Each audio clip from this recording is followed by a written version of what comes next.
All right, people, what is up? We are back with Down the Middle, Ryan, Namal, and we're finishing up our Power Grab series today. So we have this whole crazy idea that Democrats are trying to take over America.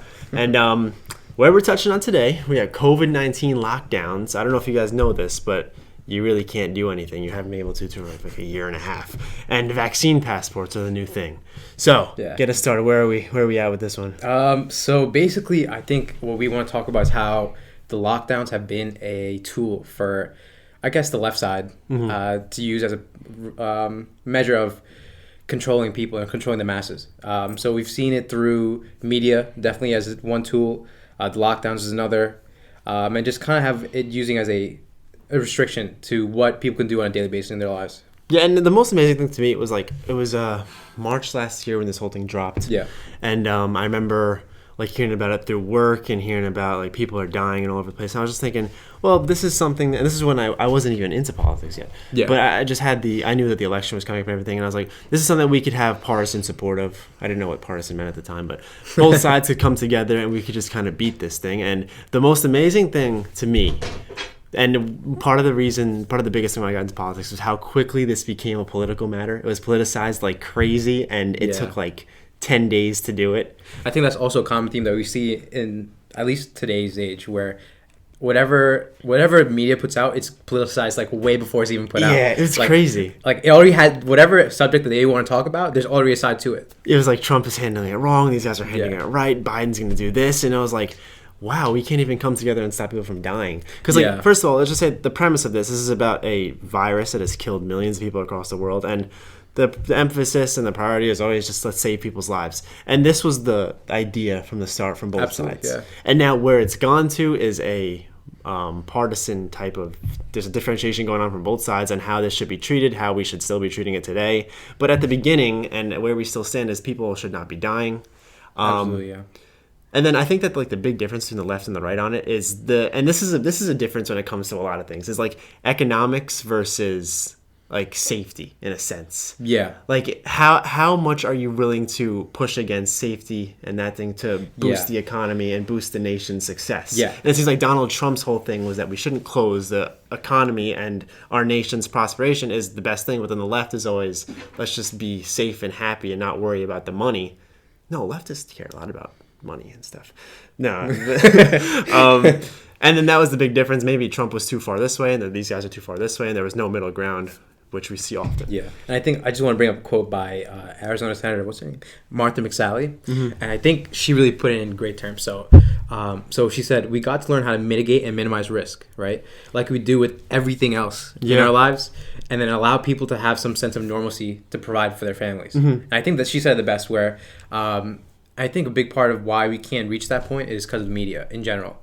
The way media portrays it, and a lot of people just intake that media, and I think goes back to our most recent video where a lot of people just we went over the stats. Yeah, exactly, where most people just take in that information without doing any background checks or trying to research for themselves, and I think that's a big problem. So media's been used as a great outlet or tool rather to make people more I don't know what the word for that is. It's more like scared compliant. About it. Yeah, compliant also, fearful, but it's more of controlling people with fear. Yeah, skeptical of what this might be. Yeah, and then that's the reason why we can't reach that normalcy, because especially in today where we have the vaccines and the hospitalizations, deaths, and cases are all going down, but we're still kind of at that stage where everybody's too scared to try to do something or try to move on with their lives. And the stats that we're talking about is there was a study done of Republicans and Democrats, and of the Democrats who voted, who took the survey, 41% of them believe that half the people who get COVID end up in the hospital.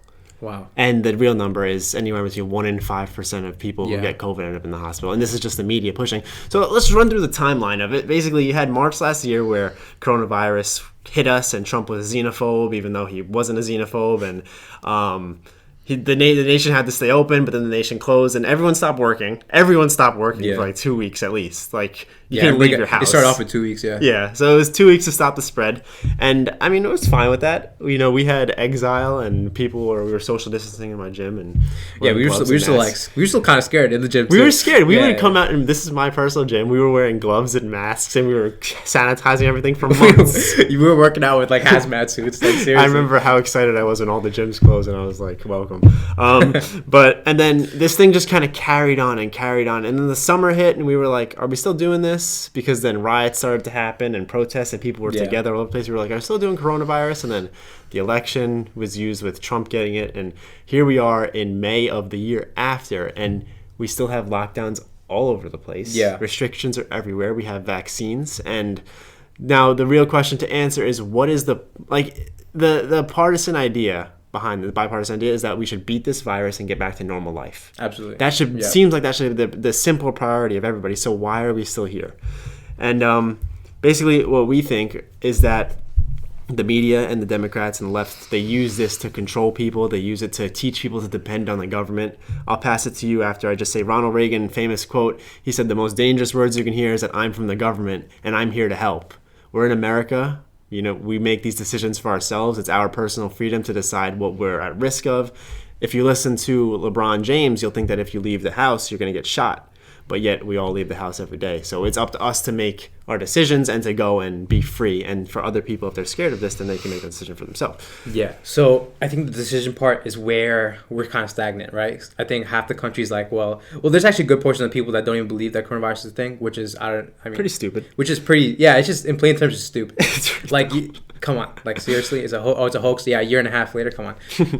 And then the other side just thinks that COVID is the most deadliest thing that we've come across so far. Yeah. So then obviously, from down the middle, you could tell like there's always a extreme polarization, right? So now we'll talk in more terms that make sense. Yeah. So with that, we just want to bring up a few stats that kind of gives an idea or puts a spotlight on COVID and how truly a detriment it was to society, and then also how media portrayed it, right? Just a couple stats. One I want to talk about is 81% of U.S. COVID fatalities, so COVID deaths, have been 65 and older. So you can see, obviously, that the older population or senior citizens have been affected the most by COVID.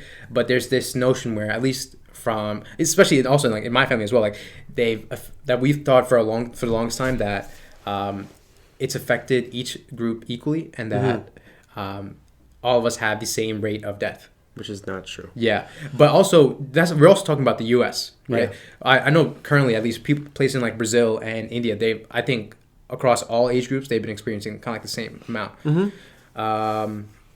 Let's see, and then also just a kind of like a general theme that we've been seeing through COVID is that different age groups, the way they've shared their COVID deaths between each age group is kind of similar to how every other leading cause of death in America has had. So progressively, as you see, as you go higher in terms of age group, there are more deaths in that age group. More likely to die older. Started breaking. That's just pretty much the basis of life. Of life. Let's see what else. That's pretty much. Like Jamal was saying, the death rate for that older age is 98.7. You said was one number. It goes up to 99.76 in some studies. Survivability rate. Yeah. So across the span, so there's a study done by Johns Hopkins, and then also a couple of researchers in Indiana. The last, I think the study was, whoopsie daisy. Someone wants to come on the podcast. Yeah, that's my mom. But I'll call it back later. But that was it's Mother's Day. Happy Mother's Day. Happy Mother's Day. All Mothers. Damn, I just hung up my mom on Mother's Day. But okay, getting back to this. But there's a study in December 2020, and Johns Hopkins found out, or through their research, stated that 98% was the survivability rate, and then the researchers in Indiana overall, or in that age group overall. Okay. And then the researchers in Indiana found out it was 99.7. I heard 99.76 was a number I heard a lot. And as you get into the lower age group, when you get under certain numbers, it goes way down under 99%, where it's like 99.99, and then a bunch of nines, because people our age don't die from coronavirus. Yeah, and then you see the real difference after 65 and over. Yeah. And then you also see a huge difference when you go from individuals that have zero underlying illnesses to around 2.6 is the area. Yeah. And I think the CDC had a report somewhere around late last year saying that 6% of the COVID deaths were truly attributed to COVID, while the rest of the deaths are about 94% were due to individuals who had conditions. On average 2.6 that's insane. 2.6 pre-existing because you have 560,000 people who have died in America. That's a horrible thing, and But the CDC is the organization that has kind of created all these lockdowns and created all these rules that are affecting us so heavily. They come out and admit that only 6% of people who have died from COVID, which is a very small number compared to that 560K, only had COVID and died. These people have different things that put them in the hospital in the first place. And you have places like Florida is pretty much that we've spoken about. They're like the leader in the world in coronavirus because they're fully open now and their economy's booming. And they had set up COVID-only centers. They vaccinated their oldest first. They got vaccines and they gave them to the oldest people first, the high-risk people first. And you see what happened. Florida has destroyed the coronavirus. Yeah. They really have. And just moving forward into just like making a case against the fact that we should still be locked down. I agree with the lockdowns in the first place because you can blame Trump. You can talk about what Biden's doing. This thing we got hit by this. This is like an airstrike. You have to. You don't just react to it immediately. You have to take time and assess the situation. Even for the smartest people in the world, like we have in our American government, it takes time to assess the situation and make a plan on how 350 million people are going to lead their lives because of this. Lockdowns made sense at the beginning. Not going to work made sense. Even that infringement, because they say that some of your personal rights are infringed in times of war. Yeah. And you could see so many people dying and you can see an infringement on your rights being justified. Yeah. For it to push past like a very small amount of time, 2 weeks was the number we had now, was in the first place, is now a conversation we can have that, hey, okay, we needed you to make a plan, and now we're still kind of like stuttering as we move forward. Yeah, and I think that's just the main problem where at first, like Ryan said, that the lockdown was definitely a great idea. It's just that the course of action afterwards is like, what is the plan afterwards and how do we get out of that lockdown? Because I think that's the main concern for everybody. And get the economy back. Oh, I get that it's a leftist perspective that the economy isn't the most important thing. I've heard this a lot, and this is like kind of like a socialist idea too, that the economy is not the most important thing. We have to value people's lives first. And that's true. Safety comes first. But it comes to a certain point where you have 6% of these people who actually die, and you have people our age who never die from this thing, and you have to see how far we're willing to push up against people's rights in order to make sure that one person survives. Because if one person and 7 million people are dying, is it the duty of the 699,999 to take huge hits to their personal freedoms to guarantee? It's a horrible thing that one person has to die, but it's also a horrible thing that 7 million people have to suffer. And I just want to touch up on like the whole point of the whole fear that media has been instilling. And I think the overall theme that we've been seeing, especially within the last year, or at least Mike and I have been talking about when it was like a huge problem thing, especially like March. Shout out to Mike. Mike will be on here soon. We've been seeing a lot of reports and cases where, at least in the beginning of the pandemic, where a lot of cases were attributed to COVID, but that was not necessarily the cause of death. For example, like if people were dying from like an automobile accident, or like a tractor went over them or something like that. Like I seen like a meme. Yeah, they take them in the hospital bed and they know they get paid if they die from COVID, so they just give them that quick shot, COVID. Right. So that kind of pumped up the numbers in terms of cases that were like the cases that death was caused by COVID. That was the problem. So they kind of pumped up those numbers. And on top of that, we've also seen that the infectious rate of COVID-19 is extremely, extremely high. That's why it was able to get all over the country, right? So I think with that, those numbers are also inaccurate, and I think it's actually higher than we actually would know, because at least 1 in 5 individuals are currently asymptomatic for COVID-19. So that's one. So we don't even know those numbers to be sure. Then there were the individuals that never even got tested because they just assumed they had COVID, so they stayed at home. There's no point of getting tested. So there's another thing with that. And then lack of testing, especially in the beginning of the pandemic, where there weren't enough tests. So there are plenty of people that had cases that weren't reported for. So if you take those two things into account with, this is obviously my opinion, this is my speculation, my analysis, but if you take into perspective of a lower amount of deaths versus on top of that with the high number of cases, that even puts the survivability rate even higher than it is. It's a less lethal virus. You talk about the 1918 influenza pandemic where 675,000 people died. In proportion to today's population, that would be 2.2 million. It's a much less, similar infectious rates too. It's a much less lethal virus, and the restrictions that were on us then versus now are different. And basically what we want to get into is just some stats on how this is affecting people and how this is leading to the Democrats really controlling people, because like the root of our American democracy is that the people have the power. We control the government. But if you have everyone relying on the government, and we've seen this shift start to happen in the past couple of decades, where people are starting to rely on the government more and more, and it's what you don't want. We don't want government bigger. We don't want government having control over everything, because then what if you have someone in office who you don't fully support? You know, what if he's like a 78-year-old muttering guy who you don't think is honest? Then what would you do then if he controls every aspect of your life? And you have 50% of small businesses are never going to recover from the coronavirus, because $600 checks does not help. We have PPP loans too, but they nothing is comparable to being open and making your own money. Yeah, they've been hit pretty hard. Yeah, you have people getting paid. Unemployment benefits have shot up to $900 in the most at the rich places, $400 in the less places, $600 on the average. People getting paid this amount of money to stay home. They don't want to go back to work. Yeah. I mean, as a capitalist, even me, if you're going to offer me $900 to stay home and I'm making $600 to work, I have a decision to make. Yeah, and you want to bring up the... Yeah. So also, in the month of April, this past April, there were 266,000 new jobs, while we were expecting 1 million new jobs. The guy on MSNBC announcing that, did you see that? No, I didn't see that. He goes, and I have a report, 266... I have to check that. He said that? On live TV. He Wow. looks up like, that's right, that's a bad number. 266,000 jobs. Like, that's how bad it is. Because projected was 1 million. Yeah, projected was 1 million. 266,000 was the actual number, and then there were 7 million new job 7 million openings jobs on top of opening that. right now. Yeah, because the way this works is that when people are out of work and they go back to work, people go back to work, so that number goes up. Yeah.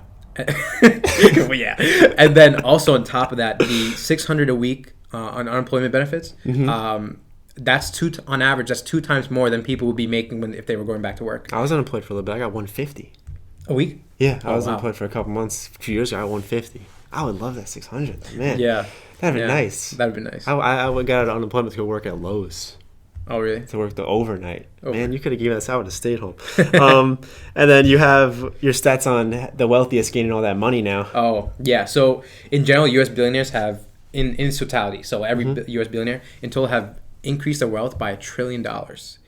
So most notable would be Jeff Bezos, Elon Musk, Bill Gates, Mark Zuckerberg, and Warren Buffett. Warren Buffett, not more so, but not as much as like the other 4 guys I just mentioned, but they control the most aspects of society right now, especially in consumerism. Yeah, and obviously small businesses, as we just said, have taken a huge hit. Middle class people taking a huge hit, and lower class people, obviously. We have the stats that in the past 50 years, the 50% lower in the population have not gained any wealth. And the top 10% have had a $9 trillion increase in wealth, and then this is even more. So you see that. And we've gone over like the socialist perspective on how it would take place in America, and you have the trillionaires and the whatever comes after a trillion with inflation now, and how they'll just keep accumulating late. And this is what you don't want to see. You don't want to see them gaining more money and us losing money, because you've seen in America that money is the true root of power. The people who have money influence everything, and they really control most of the things that happen.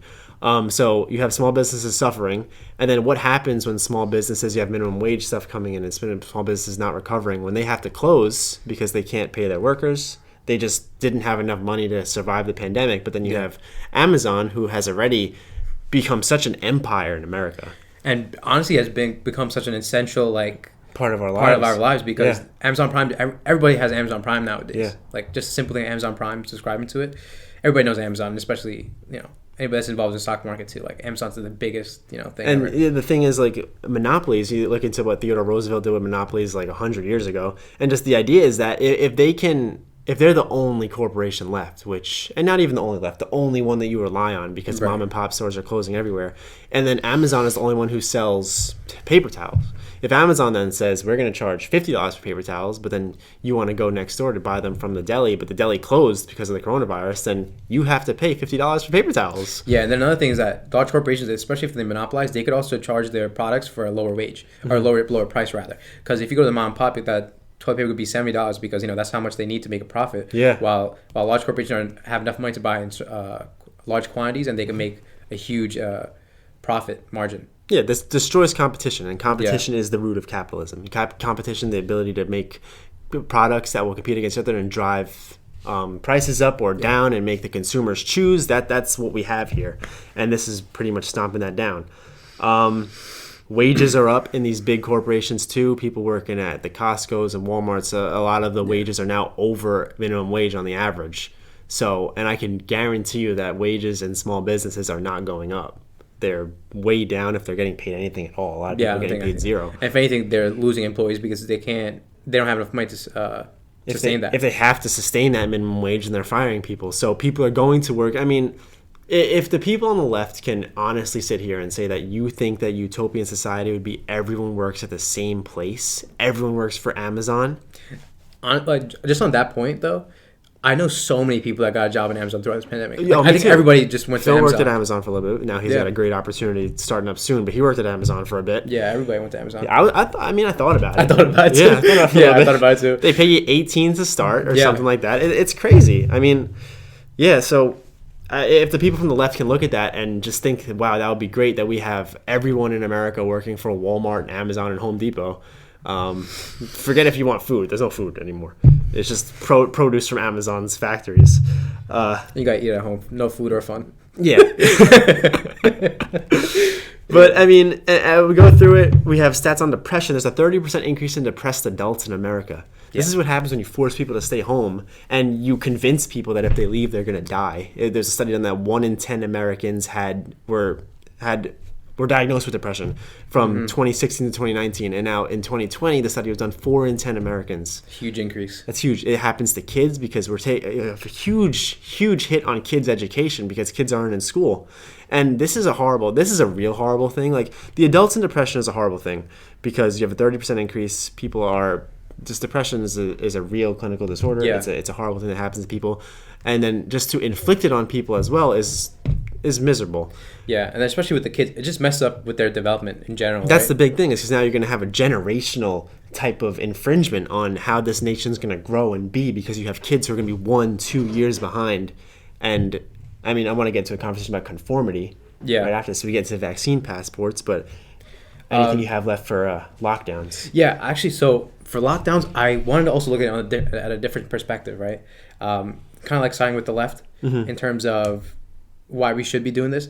So the logic behind, I get the logic behind minimizing as many points of contact as possible. So, like, yeah, it may look stupid having like 100,000 people at Costco, but you can't go to a movie theater. Like, it makes sense. But at the same time, if you look on the flip side, you're minimizing as much contact as possible.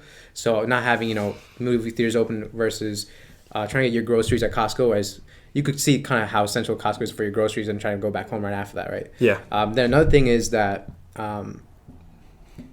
that if you take, like, we know, like, the survivability rate is very, very high, right? But if you take that small percentage, as long as you have a large number, at the end of the day, that large number will also produce a large number, even if you have a small percentage. And especially in America, we have, 356 million people in our nation. So that 1% will still produce a large enough number to be concerned, right? Yeah. And then another thing is that we're kind of focused on, I think this is more like a perspective that I have. We're really focused on cases and deaths. And what I think we should be focused on is more so how our healthcare system can hold up onto, like, how the coronavirus has been affected. So especially with the lockdowns, that was very effective with the hospitalization rates. And especially now, you see our hospitalization rates have been decreasing dramatically. So that's great. But for example, if you take disease with a survivability rate of 50%, right?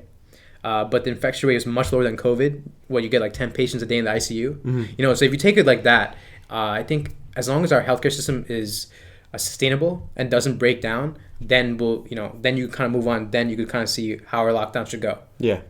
And I think it should have happened by now. Yeah. I mean, if you look at the numbers now, we're kind of like, I think like November, December numbers, and November, December numbers were really great for us. And then back in January, February is where we had a small increase again, and now we're back. Yeah, you look at the statistics. Under Trump, we had less deaths per week than under Biden. That was with vaccines and everything. And it had really hit like a low point, and then it spiked back up in the beginning of this year. Yeah. And just like speaking on that, is that there's a huge sensibility to lockdowns, and I think that if we didn't lock down, it would be a huge mistake. And huge mistake. And 2 weeks is a tangible number. It could have been longer, but it definitely shouldn't have been less. But now we've just gotten like the weird stage where you have like certain things that are okay, certain things that are not. Like, for one thing, you can't dance at weddings in Washington now. you can have the wedding and you can get married and the bride and the groom can kiss, but you can't dance though. And it's like when you go to eat, you have to walk in with a mask. Once you sit down, you can share food. And then if you sit down, there's probably 2 feet to the left of you. Exactly, yeah. And like, the guys on the basketball, guys can play football without a mask on. They can make full contact. But then it's just like, it's very weird double standards that are going on. Yeah, there are double standards that just doesn't make sense. Yeah, it doesn't make any sense. But then you have Biden sitting next to Jimmy Carter in that very, very creepy picture without a mask on. The guy's 98 years old. It's just like a lot of stuff doesn't make sense. Kamala and her husband kissed with a mask on the other day. Seriously? Yeah, as if you got. I'm not. You don't have to do all that. Like. Yeah, like you really. That's just for the media. Yeah, that's for the media.